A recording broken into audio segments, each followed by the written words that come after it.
Manstu gamla daga, mörg þá gerði saga, við í leikjum undum vina mín. Manstu sumarkvöldin, á æskan hafði völdin, glöð við héldum hvert eitt heim til sín.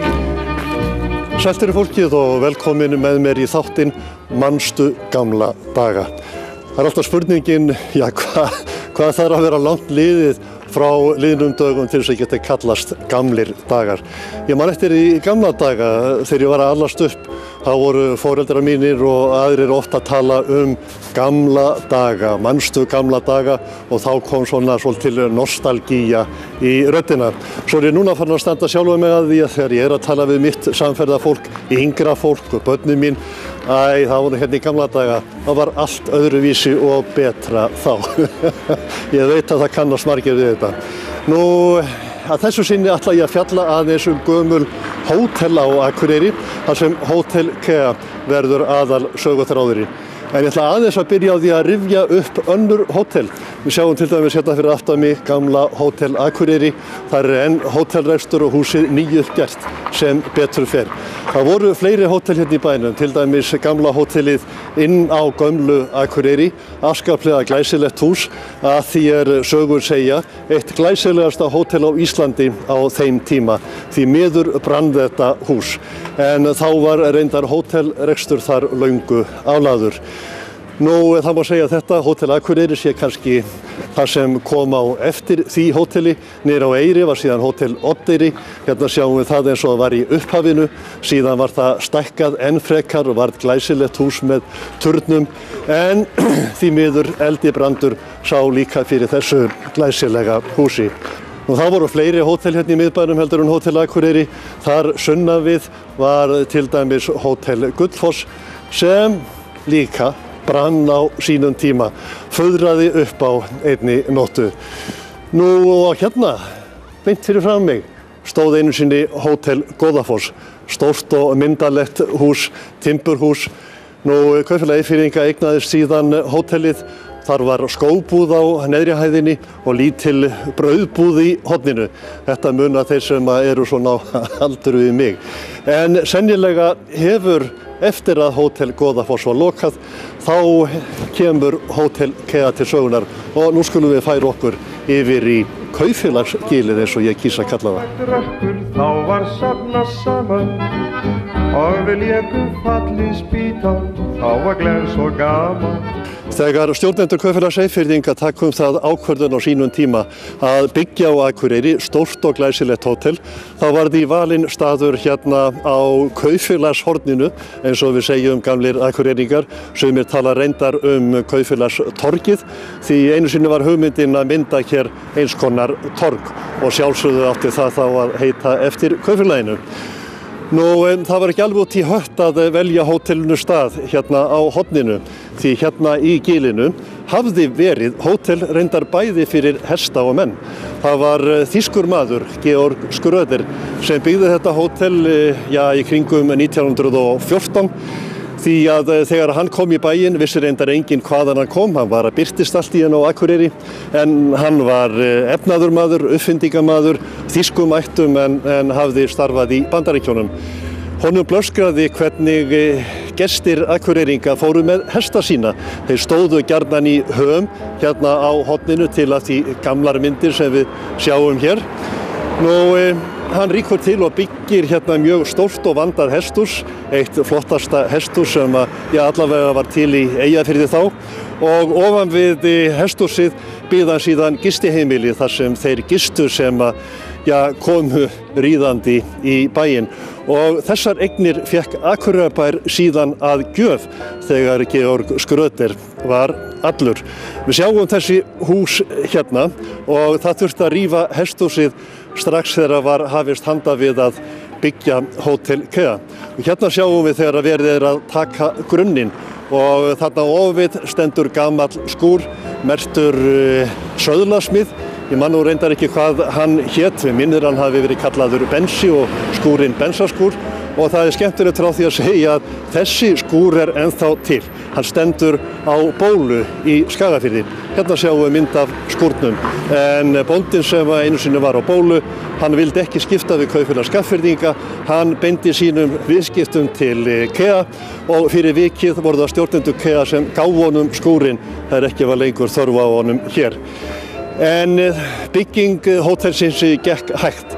Hérna sjáum við að fyrsta hæðin komin, hún veglega skreytt, það afmæli hjá KEA og mikil hátíðarhöld. Nú síðan bættust við fleiri hæðir, gildaskálinn var strax tekin í notkun og þar var hægt að fá veglegar veitingar. Nú síðan bættust hæðir ofan á þar sem herbergin voru og stór og mikill veitinga og dansalur. Og það síðan 1944 sem að þessum byggingum lokið og þá hótelið opnað og þótti eitt glæsilegasta hótel á Íslandi þá. Nú síðan liðin 70 ár. Á þessu tímabili hefur verið bætt við hótelið, byggt bæði hér upp í kirkjustallana og eins ofan á það og þar kom að sumum blöskraði hvað byggingin var orðin há. Til vísa eftir Jón Bjarnason frá Garðsvík, þar sem segir: hátt skal rísa þar hugsjón byggir, þar höfum við skýrasta vottinn, að Hótel KEA á kirkjuna skyggir og kaupfélagsstjórinn á Drottin. Og margt sé á að minnast, þá mun nokkur finnast, bernsku draumar misjafnt hafa rætt.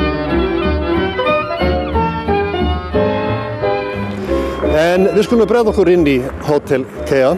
Þetta eiginlega eina húsið á Akureyri sem minnir á KEA í dag. Meira að segja KEA-merkið farið af gömlu KEA-byggingunni sem okkur gömlum Akureyringum finnst það synd. En við skulum bregða okkur inn á Hótel KEA. Hótelið 70 og á þessum aldri þá nú margir farnir að hugsa sér til þess að setjast í helgan stein. Hvernig ber afmælisbarnið sig? Afmælisbarnið ekki að setjast í helgan stein. Svo sannarlega ekki. Aldrei verið sprækara og 4 held ég og langt frá því að það sé að setjast í helgan stein. Minnir að hafa verið hérna 40 herbyggi í upphafi. Hvað herbyggin mörg í dag? Þau eru 104 í dag. 104 herbyggi á 4 stjörnu hóteli. Miðbæ Akureyrarbæjar og bara hér í blóma. Einmitt í miðbæ Akureyrar setja gestir það ekkert fyrir sig, ekkert ónæði af miðbænum fyrir hótelgestum? Nei. Þetta alls ekki. Það eftirsóknarvert að vera í miðbænum. Þeir nertu bara í nálægð við alla þjónustu og skemmtanalíf og allt hvað. Nei, setja það ekki fyrir sig. Hvernig nýtingin á ársgrundvelli? Hún orðið náttúrulega miklu jafnari heldur en hún var. En við erum á eftir höfuðborgarsvæðinu. Við erum að sjá allt aðra hluti gerast þar og við eigum svolítið í land við að jafna nýtingu milli sumars og veturs. Eða fólk kannski áttar sig á því að jafnvel Íslendingar að það ekkert síður að ferðast Ísland yfir veturinn heldur en sumarið. Það alveg svoleiðis. Við erum að sjá líka miklu meira af fólki til dæmis eins og í vetrarfríum og svona páska- og jólafríum, þar sem að menn eru á faraldsfæti. Nú náttúrulega Hlíðarfjallið segull. Svo sannarlega það segull. Sem og svo margt annað sem að bærinn hefur upp á að bjóða. Listalíf og verslun og veitingastaði og Akureyri segull. En við erum sem sagt nýbúin að ganga hér núna í gegnum breytingar. Það var rúmt ár síðan við breyttum hér síðast og það tókst afskaplega vel, þannig að það allavega ekki fyrir staða.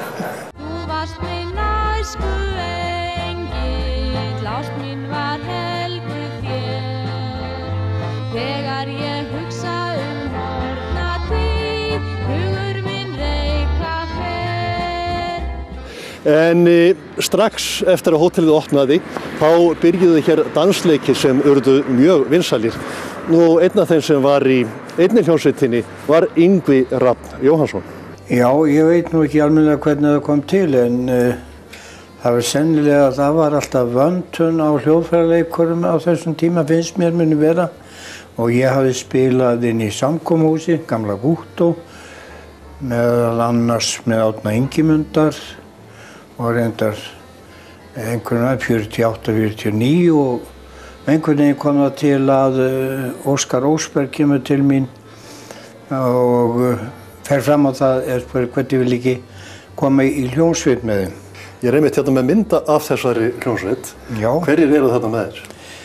Það nú Óskar Ósberg var hljómsveitarstjórinn og Óskar spilaði nú bara hvorki meira en minni á 3 hljóðfæri, fiðlu, saxofón og klarinett.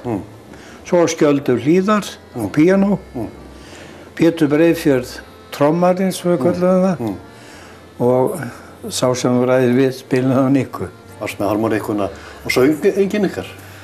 Það var ekki bara í tískuorði þá að vera að syngja, ég held að hafi þótt frekar dónalegt en að færa að syngja.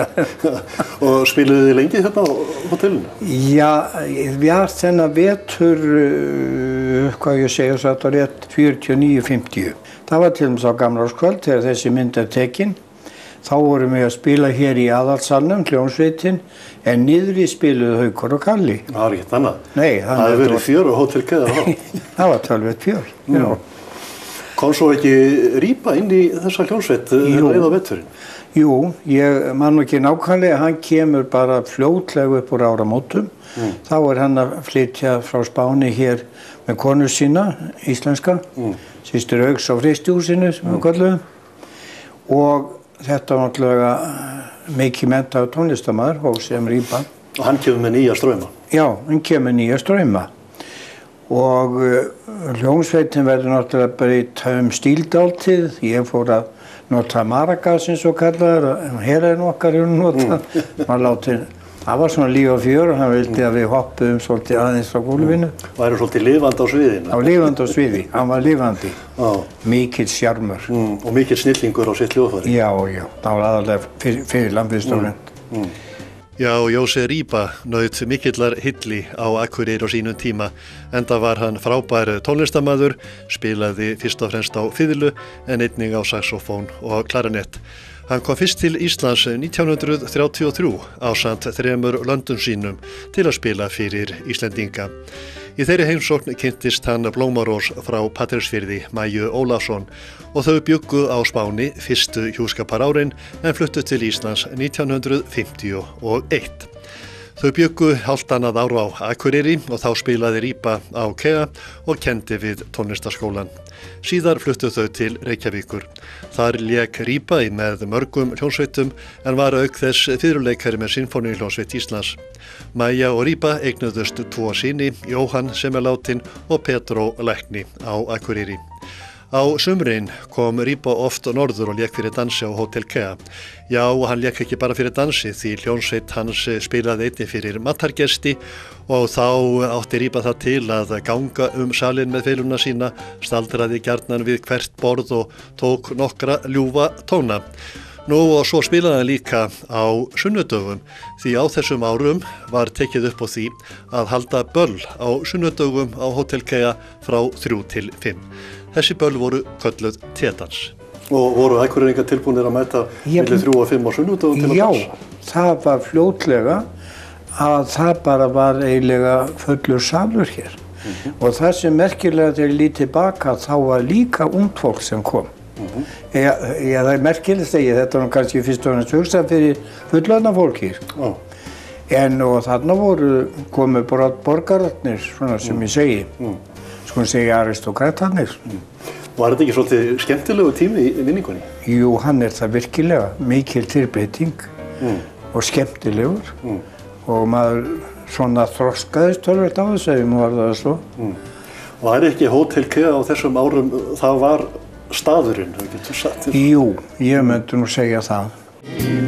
Ég eldheit ástarbréf í sandinn skrifa þér, svo kom aldan blá og í burtu var það þá þvílíkt durnarslegt bréf ég aldrei ritað hef og það ekki mun berast mér. Ég held ég sé ekki að halla á neitt þó ég segi að Rafn Sveinsson eigi Akureyrar metið í því að spila fyrir dansi hérna á Hótel Kea. Og fyrir tilviljun þá fann ég hérna afskaplega fallega jakka með merki Hótel Kea.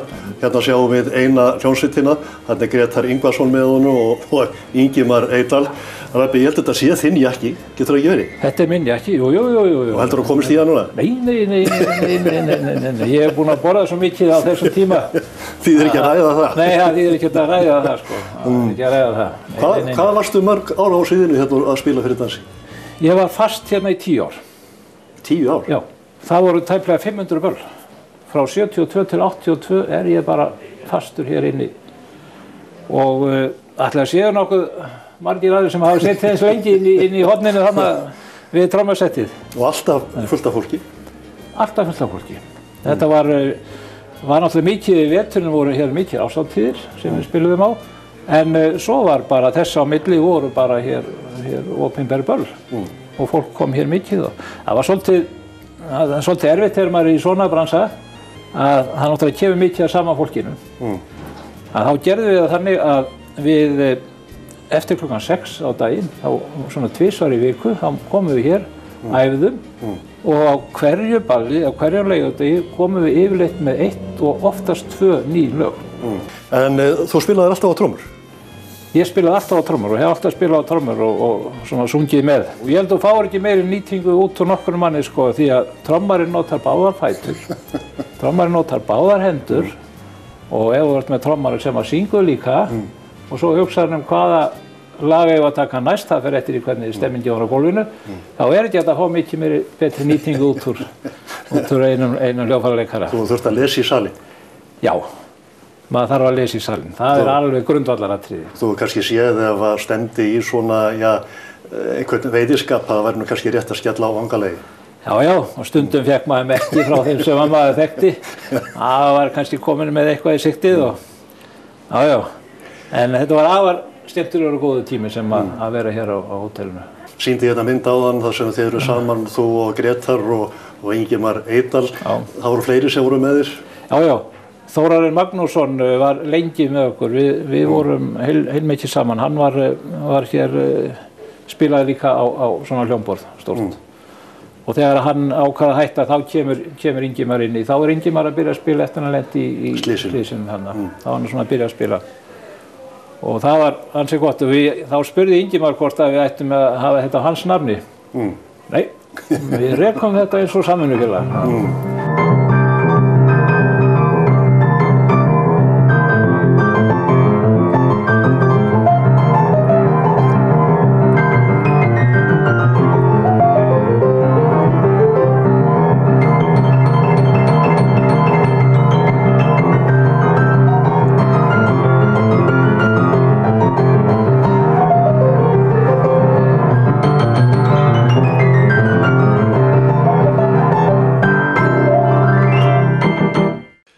Margar hljómsveitir hafa stigið á svið á Hótel Kea tíðina, en meðal liðsmanna þeirra hafa verið Birgir Marinósson, Pálmi Stefánsson, Gunnar Tryggvason, Kristinn S. Kristjánsson, Grétar Ingvarsson, Reynir Sjött, Sigurður Jónsson, Reynir Jónsson og Sigurður Jóhannesson, svo einhverjir séu nú nefndir.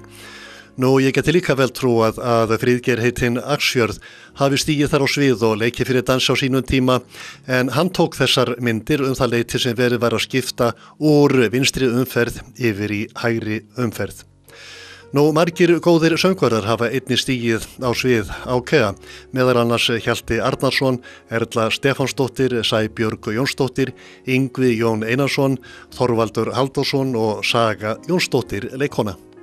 Já, ég var búin að vera að syngja í einhver 2 ár með öðrum hljómsveitum og það var bara komið að máli við mig og spurt hvort ég vildi koma þarna inn. Hvað ertu gömul? Ég hef verið 16 ára. Já.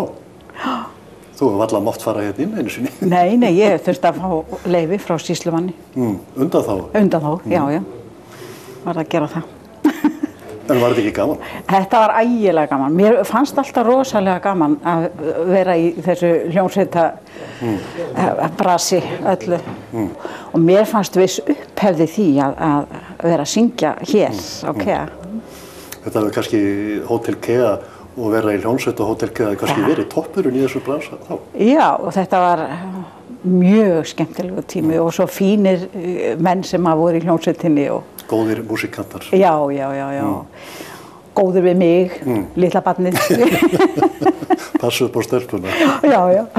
I'll never know what made it so exciting.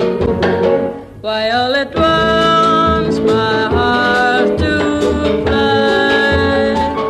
H.H. Quintet lék fyrir dansi á Hótel Kea árabil, en stjórnandi hennar var Haukur Heiðar Ingólfsson, píanóleikari og læknir.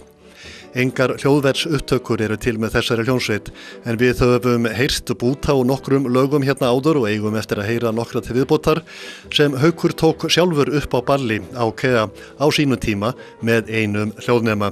Hljóðgæðin eru því ekki mikil. Nú meðal liðsmanna hjá Hauki voru Hannes Arason, Hákon Eirísson og Birgir Karlsson. Með hvaða hljómsveit var það sem þú byrjaðir? Hún hétt Ásarnir. Reynir Sjutt var hljómsveitarstjóri þar. Og það var ægilega spennandi, almáttum það var. Og þið hafið verið að þvælast Norðurland? Já, við þvældum mjög mikið helgar sko. Þannig að það hefur verið eins og bara komast í sumarfrí að koma svo inn á Hótel Kea og þú eru ekkert að vera á Kea. Já, þetta var náttúrulega agalega gaman bara. Og vera með Þorvaldi Halldórs, hann var mjög vinsæll. Og þá voru Bítlalögin að koma svo mikið. Og ég dauði öfundaðan, hann gat sungið Bítlalögin, það voru enga konur í því sko. Það þarf ekki að spyrja því að það hefur ekki verið óreglan á hljómsveitarmönnum á þessum árum? Nei, það var bara ekki til umræðu. Vegna þess að ég hafði nú alltaf þá reglu, má segja, að ég sagði bara við mína menn sem ég var með að við erum að vinna fyrir þetta fólk sem er að skemmta sig fram í sal. Og ekki fær maður að vera fullur í vinnunni sinni. Og þetta er nákvæmlega sama, við erum að vinna fyrir fólki, það er fólki sem ef það væri ekki til fólki í salnum þá hefðum við ekkert að gera. Mjög einfalt. Nú, það fer ekki hjá því eftir 70 ára sögu að það eru ýmsar skemmtilega sögur til úr rekstri Hótels Kea í gegnum árin. Nú, í áratugi var til dæmis hér dyravörður sem hét Ágúst Guðlaugsson, alltaf kallaði bara Gústi dyravörður. Nú, það eru til margar sögur af hans ágætu tilsvörum. Gústi var rólegheitamaður og fór bara eftir bókinni, gerði það sem honum var sagt. Nú, einhverju sinni kom biskupinn yfir Íslandi, Sigurbjörn Einarsson, og gisti á hótelinu. Þegar hann kom og bókaði sig inn, þá var hann einn á ferð, konan hans var ekki komin, en konan hans var hins vegar með honum þegar hann kom á hótelið síðar kvöldið, eftir að í raun var búið að loka og engum hleypt inn nema næturgestum. Nú, biskupinn vildi að sjálfsögðu hafa konu sína með sér inn, en Gústi sagði nei, það er bannað að hótelgestir farið með konur með sér inn á hótelið. Nú, biskupinn reyndi nú að blíka Gústa, Ágúst minn, þú sér það nú að þetta er konan mín. Nú, það stóð ekki á svari hjá Gústa, þeir segja þetta allir. Sumir eru reyndar búnir að barnasöguna og segja að Gústi hafi sagt, þú sagðir þetta í gærkvöldi líka. Gústi dyravörður, sem var dyravörður hérna bara eina mannshæfi eða svo. Hann hafði reglu á hlutunum og sá að menn gengu hér vel og var ekki að fíblast neitt. Og einu sinni þá hann að labba hér niður stigann og það liggur maður í miðjum stigann. Og Gústi sá að við svo búið mátti ekki lengur standa, svo hann setur fótinn kurteislega í mannin og segir, vakna, það er bannað að deyja hérna, vakna. Og það gekk ekki neitt, maðurinn rumskaði ekki, enda var hann steindauður. Þá kom nú einhver aðviðandi og sagði við Gústa, Gústi minn, þessi maður er ekki brennivínstöður, hann er bara látinn til hjartaslag. Og þá var náttúrulega Gústa orðið, það er samt bannað að deyja hérna. Till the dawn on tiptoe steals over your windowsill. This little song may I send thee, dormi, dormi, my love, good night. Gunnar Karlsson, já, þú kemur nánast úr sveitinni, bóndasonurinn og ferð að vinna á Hótel Kea. Hvað kom til að þú ákveður að fara að læra til þjóns? Já, það var nú eitthvað, mann hafði áhuga á einhverjum breytingum og það var nú svona kannski í og með tilvílin að ég fékk inn í þessu starfi hér. Var þetta svolítið spennandi? Já, þetta var þetta spennandi. Svona í huga sveitarstjóðsins á þessum árum, Hótel Kea, það hefur verið alltaf stórt nafn. Jú, það var það auðvitað. Og þú lærið þjóninn? Ég lærið þjóninn og klára það og síðan í framhaldi af því að þá fer ég til Noregs og læri hótelstjórn og hótelrekstur. Það er náma háskólastigi þar og kem síðan tilbaka og vinn hérna sem svona veiting- og aðstoðarhótelstjóri. Þangað til ég fór sér í Háskóla Íslands og kláraði þar viðskiptahagfræðina. En allan þann tíma vann ég alltaf hér á öllum fríum og sumrin og síðan tók ég við sem hótelstjóri og fjárstýrði hótelinu síðasta 1,5 árið í háskólanum. Já, það var ekki verið neitt skólafrí. Nei, það var ekki skólafrí, sko. Meistari Gunnars Karlssonar í náminu á Hótel Kea var Ragnar Ragnarsson, þáverandi hótelstjóri. Hann tók við hótelinu 1964, tók þá við af Brynjólfi Brynjólfssyni sem þá hafði verið með hótelið á leigu í 2 ár.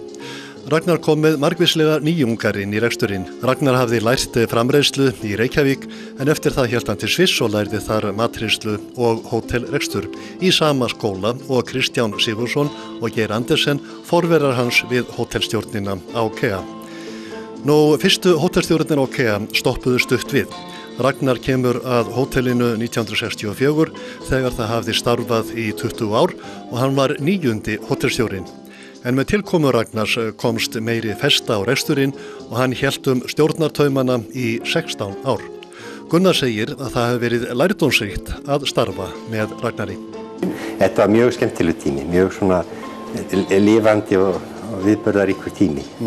Það til ein gömul mynd af ykkur þar sem þú stendur með starfsfólkinu og allir veifa sherryflösku. Hvað var að vera? Já, það var nú svona þegar eitthvað meira var að vera þá og stundum fengnir atvinnuljósmyndara til þess að mynda og stundum komu þeir inn fyrir eldhúsdyrnar og mynduðu okkur líka og mér minnir að þetta hafi örugglega verið þegar var verið að kveðja Jakob Frímannsson þegar Valur Artúrsson heitinn tók við að Jakob.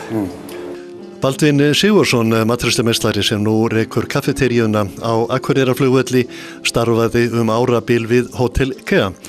Hún brá í brún þegar Jónas Kristjánsson, ritstjóri, birtist þar allt í einu og vildi fá að borða og náttúrulega töldu menn næsta víst að Jónas ætlaði að skrifa þá þjónustu sem hann fengi á Hótel Kea. Það var maður sem var ritstjóri DFF, Jónas Kristjánsson. Hann uppbóst á það að hann hefði vit á mat. En meðal annars þá kom hann hingað einu sinni og var afskaplega ánægður. Og sérstaklega var hann ánægður með grillkjúklingin. En það vildi svo til, það var engin kjúklingur á matseðlinum á Hótel Kea. Þar leiðandi var engin kjúklingur til.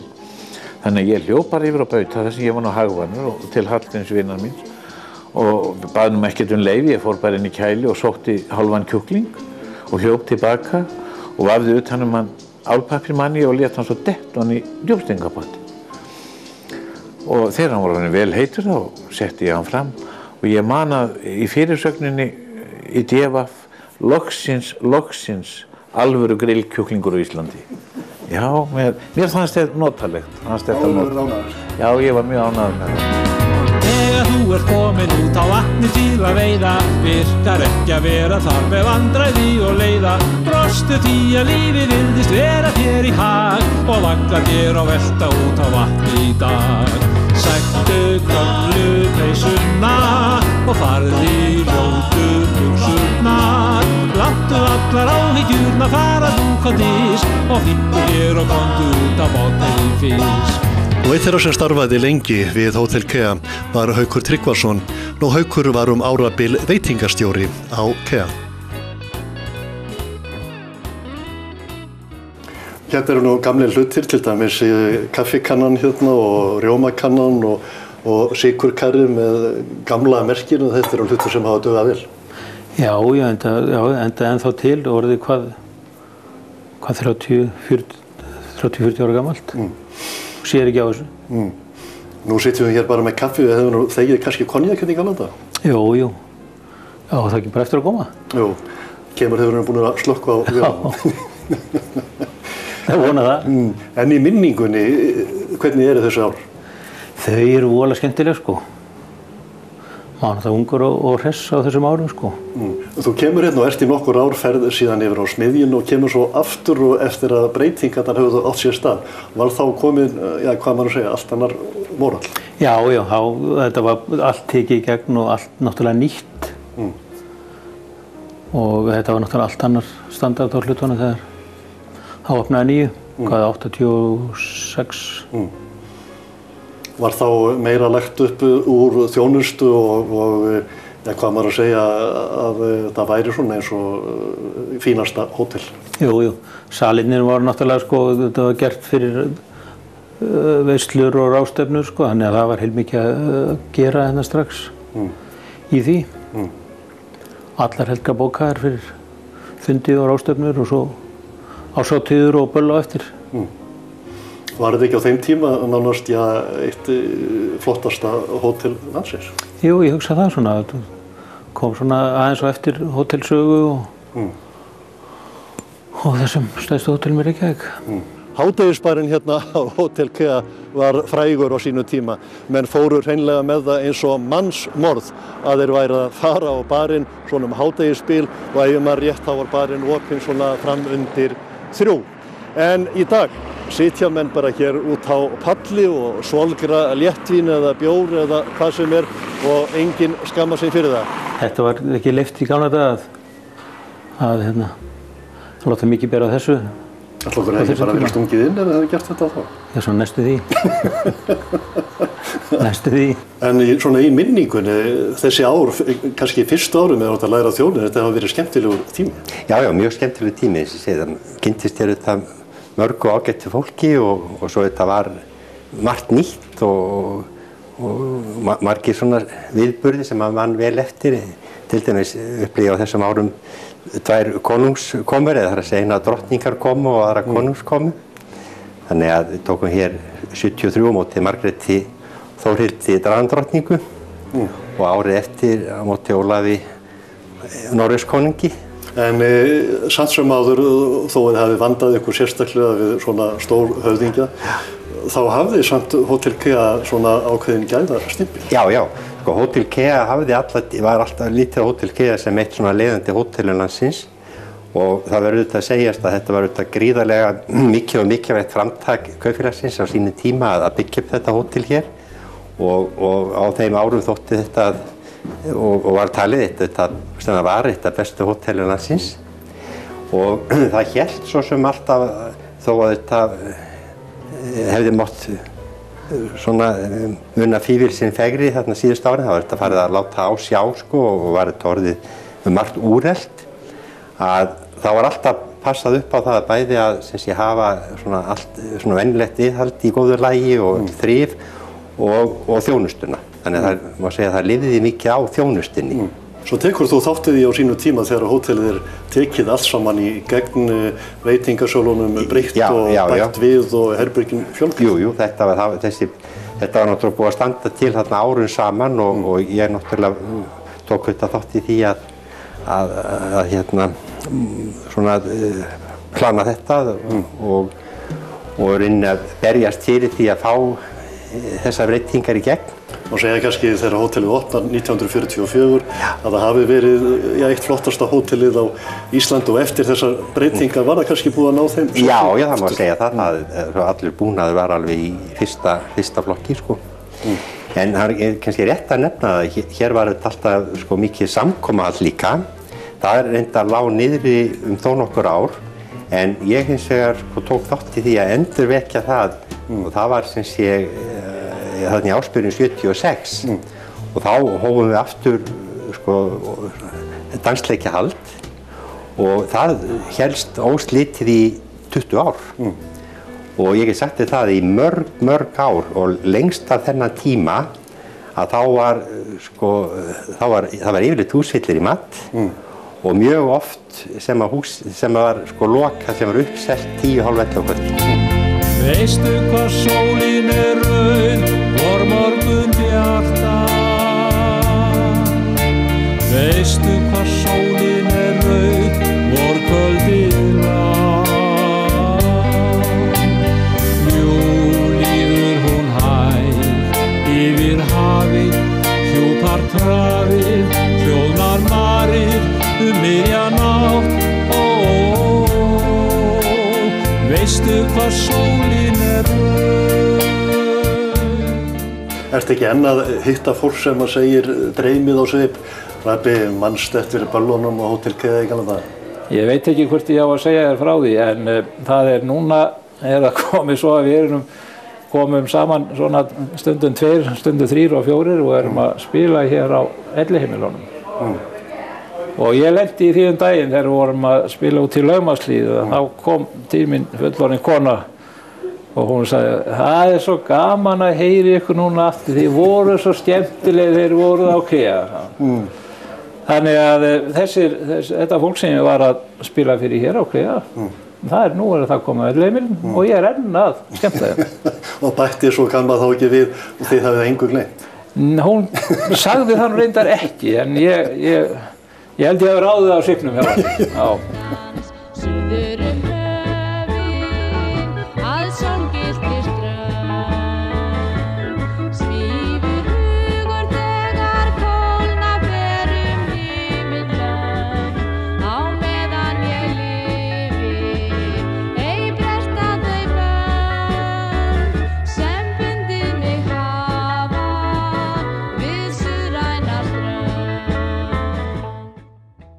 En þú ert hérna á sviðinu á Hótel Keða á þínum besta aldri. Nokkrum áratugum síðar stendur dóttirinn hér á sviði og syngur með hljómsveit sem að Rabbi Sveins stjórnaði, Löxum. Já. Hún var víst ekki með 16 ára þegar hún var hérna. Þú leyfti henni að fara á ballið? Já, ég hef verið alltaf frekar frjálslyndur. Þessum ég gat ekki annað því að sjálfur hafði ég verið hans ungur þegar ég byrjaði. Músíkin í ættinni? Já, ég held að það sé nú staðrið náttúrulega, eða í genunum. Þetta ekki spurning. Jóhann Ólafur faðir minn var náttúrulega tónskáld og söngmaður og organleikari og afi minn Haraldur, hann var einn af aðaltenorunum í Heklukórnum. Ertu enn að taka lagið? Já, ég get ekki neitað því. Ég syng með kórnum sem heitir Í fínu formi. Þannig að maður verður náttúrulega verið í fínu formi þá. Saga segir að það hafi verið skemmtilegt að vinna með hljómsveit Hauks. Það hafi oftast verið mikið fjör og hún saknar þess hvað landinn orðinn latur að dansa. Já, það bara eitthvað sem ég skil ekki. Ég held að þetta sé svo hollt og þetta svo góð líkamsrækt að dansa. Þetta hlýtur að vera að koma aftur. Dansa gömlu dansana og tjúttið og öllu tilbrigði sem hægt að nota í tjúttinu. Þetta bara ótrúlegt að það skuli ekki vera ennþá. Þú er náttúrulega fylgst með hótelinu eftir þú hættir hérna störfu. Hvernig finnst þér það að hafa þróast? Þeir sem tóku nú hérna við fyrst framan og voru nú gamli lærlingar hérðan flestir og hérna héldu nú gjarnan á lofti svona því sem hér hafði mótast. Þú sem sagt alið á vel. Já, ég held ég verið bara að segja það. Og mér sýnist það núna þá, þeir sem að síðan tók við núna síðast, að þeir hafi gerið sér far að halda uppi því nafni sem að Hótel Keða hafði öðlast í gegnum tíðina. Síðustu aldamót ákváðu stjórnendur Kaupfélags Eyfirðinga að losa félagið út úr hótelrekstrinum. Fyrst var hótelið leigt en síðan keyptu nokkrir fullhaugar reksturinn en mörgum þótti það djörf ákvörðun en þeir ákváðu að stökkva. Við höfum ekki langan tíma til að hugsa þetta. Þetta byrjaði í rauninni með veitingarekstri hérna innandyra sem að síðan í rauninni þróast yfir að taka yfir reksturinn og kaupa þetta allt saman. Þetta var ekkert ígrundan eitt rosalega mikið á þeim tíma, en þetta var gæfuspor. Spurning að stökkva? Já, algjörlega. Það gekk upp? Það gekk upp. Páll tók við stjórnartaumunum þegar nýjir eigendur komu í brúna á Hótel Kea. Nú hefur Hrafnhildur tekið við rekstrinum á Hótel Kea en Páll stýrir rekstrarfélaginu Kea Hótel sem umfangsmikið í hótelrekstri á Akureyri, í Mývatnssveit og í Reykjavík. Félagið hefur vaxið svolítið. Við erum núna með 6 hótel í rekstri. Við erum með hérna á Akureyri erum við Hótel Norðurland og Kea. Svo erum við upp á Mývatni með Hótel Gíg. En svo hefur okkur vaxið svona fiskurinn hrygg í Reykjavík og það var svona, tekið vel eftir því þegar að Kea Hótel fóru að reka Hótel Borg 2005. En við erum nú meginreksturinn okkar í dag orðinn í Reykjavík. Við erum með 600 herbergi undir, þar af 180 hérna. Kannski svolítið samansæmmerki á milli Hótel Kea, allavega svona í vitund þjóðarinnar og Hótel Borg. Já, það er alveg rétt. Og Jóhannes og Borg, hann var náttúrulega Eyfirðingur í miðstað eða Oddeyringur. Og hérna, þetta eru svona flaggskipin í hótelrekstri í dag. Þetta eru svona gömlu merkin, hafa ákveðin gildi. Og við erum ákaflega stoltir af því að vera að reka þessi 2 hótel. Nú verið að innrétta hótel undir ykkar nafni í gamla apótekinu sem kallað í Reykjavík. Hvenær verður það opnað? Já, þar bætist nú enn eitt sögufræga húsið í Flóruna og við erum að rekna með því að við getum opnað það með pomp og prakt núna í lok nóvember. Og þá erum við komið með alla lengjuna því að þau liggja saman, Hótel Borg og Reykjavík apótek. En við rekum þetta hins vegar með sitt hvoru nafninu. Þetta verður Apótek Hótel og það eins með Borgina og Hótel Kea. Þú breytir ekkert nöfnunum. Svo enn eitt hótel á teikniborðinu sem á rísa við Hverfisgötu. Já, næsta vor þá opnum við 100 herbergja hótel við Hverfisgötuna og ofarlega á Hverfisgötunni. Það hérna Atlantic vinnuheitið núna. Og það á að opna í júní. Og svo náttúrulega verið að, má ekki gleyma því, það verið að stækka borgina. Við erum að bæta þar við 43 herbyggjum á sama tíma, sem sagt næsta sumar. Þannig að það ýmislegt að gerast hjá Kea hótelum. Finnurðu fyrir því að hingað komi gestir sem að kannski minnast þess að hafa komið hingað áður? Já, svo sannarlega. Þetta svo ofsalega saga sem fylgir þessu húsi og hér eiga margir svo miklar og sterkar minningar. Og það iðulega sem verið að segja okkur sögur af einhverju hér frá því sem fólk upplifði hér á árum áður. Góðar minningar? Mjög góðar minningar. Hótel Kea, þetta nú eiginlega eina nafni sem minnir á Keaveldi sem var hér í eina tíð. Ætlið að halda Kea-nafninu? Já, við höldum Kea-nafninu. Það alveg á hreinu. Þetta Hótel Kea. Óðinn Valdimarsson var meðal þeirra söngvara sem sungu á Hótel Kea fyrr á árum, síðast eftir að hann kom aftur heim, eftir að hafa sungið með hljómsveitum í Reykjavík og í Noregi. Völlur grær og vetur flýr og vermir sólin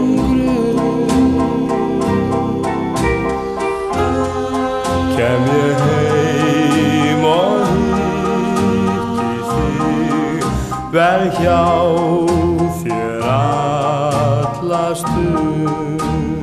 Hjá þér alla stund. Við byggjum saman bæ í sveit sem blasir móti sól. Það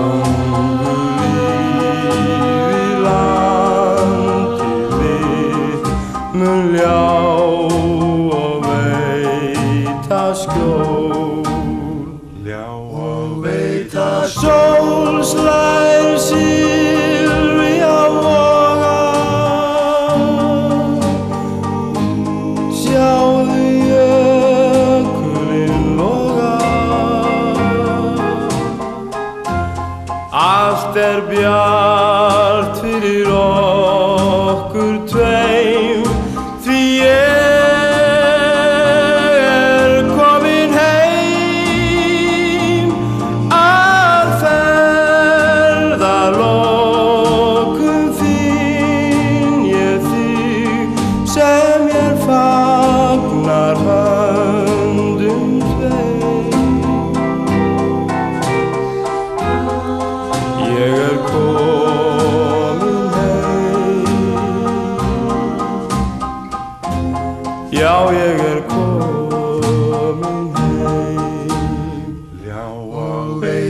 Sól slær silfri á voga. Sjáðu jökulinn loga. Allt bjart fyrir okkur tveim, því ég komin heim að ferðalokum finn ég þig sem mér fagnar höndum tveim. Ég komin heim. Já, ég komin heim. Ég komin